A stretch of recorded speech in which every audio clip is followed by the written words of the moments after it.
Բարև ձեզ, սիրելի հայրենակիցներ և մեր ալիքի հարգելի հետևորդներ։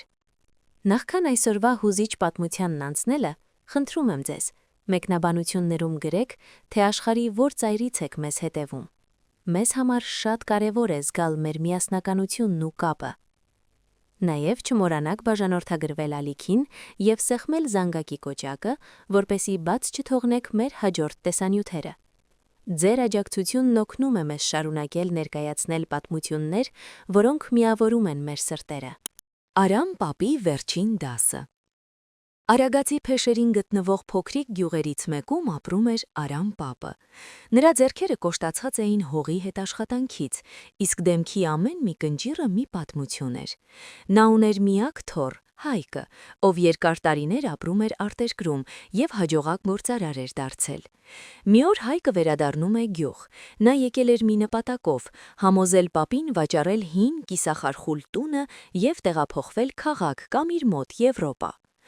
«Պապ, էս տունը արդեն քանդվում է», ասաց Հայկը նայելով հին քարե պատերին։ «Ես քեզ համար շքեղ բնակարան կգնեմ Երևանի կենտրոնում։ Էս հողի համար ինձ արդեն մեծ գումար են առաջարկել, ուզում են հյուրանոց սարքել, միլիոններ են, պապ»։ Արամ պապը լուռ էր։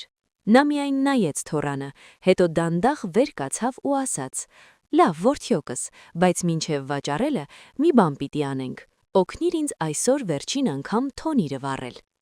Ողջ օրը նրանք միասին փայտ հավաքեցին, նանետատիկի հին բաղադրատոմսով հաց թխեցին, օդը լցվեց թարմ լավաշի ու ուրցի թեյի բույրով։ Երբ մութն ընկավ, պապը Հայկին տարավ այգու խորքը, մի հին թթենու տակ։ «Հայկ ջան», սկսեց պապը,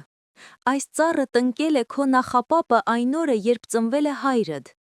Այս տան ամեն մի քարը նա իր ձեռքով է տաշել, որ դուք տանիք ունենաք։ Երբ պատերազմի ժամանակ հաց չկար, այս հողն էր մեզ կերակրում։ Գիտես, թե ինչու է մեր տունը կանգուն մնացել այսքան տարի։ Որովհետև սա միայն քար ու կիրք է, սա մեր արմատն է։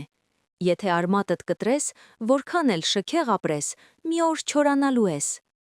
Հետո պապը գրպանից հանեց մի հին, ժանգոտված բանալի ու դրեց թոռան ձեռքի մեջ։ «Ես գումարի կարիք չունեմ, որդիս, բայց եթե դու կարծում ես, որ քո տունն ու հիշողությունը կարելի է վաճառել, ուրեմն ես քեզ լավ չեմ դաստիարակել»։ Հայկը նայեց պապի դողացող ձեռքերին, հետո նայեց տանը, որտեղից դեռ լսվում էր թոնրի տաքությունը։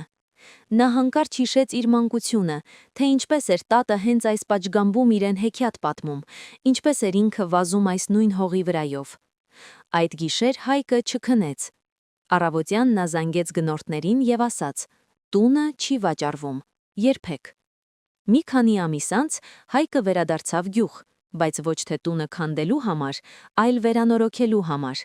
Նա հասկացավ, որ իրական հարստությունը ոչ թե բանկային հաշվի վրա է, այլ այն օջախում, որտեղ քեզ սպասում են, և այն հողում, որը քո նախնիների արյամբ ու քրտինքով է պահվել։